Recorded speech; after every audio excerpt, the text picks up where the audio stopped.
Murang executive check-up na tatagal lang ng 1 minuto. Yan ang pangako ng isang makabagong makina. Pero giit ng DOH, dapat pa rin veripikahin ang resulta sa ospital para kayo'y makasiguro. Magbabandila si Dominic Almelor. Walang kakayanan si Aling Luz Biminda na magpa-executive check-up pero agad siyang nagpatingin ng mabalitaan na sa halagang 500 piso, malalaman na niya ang kabuuang kondisyon ng kanyang kalusugan gamit ang kwartong magnetic resonance analyzer machine na ito.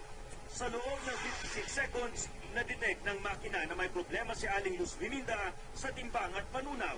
Malaking tulong kaya pupunta pa sila ng ospital.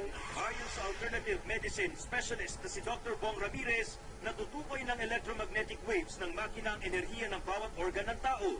Kine-check niya kung nag-overwork ito o nag-underwork siya.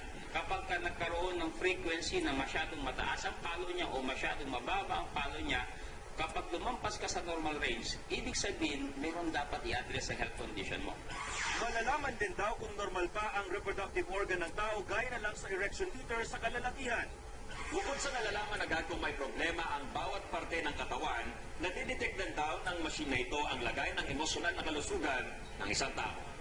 Sabi ng DOH, wala namang masama na subukan ng ganitong teknolohiya. Kung dito sa device, lumabas na mataas sa kanyang blood cholesterol, then tingnan natin sa Western medicine kung talagang tumaas sa kanyang blood cholesterol through blood chemistry. Linaw naman ni Dr. Ramirez na inilabas nila ang aparato para magbigay ng alternatibo sa mga pasyente. Para sa Bandila, Dominic Almelor.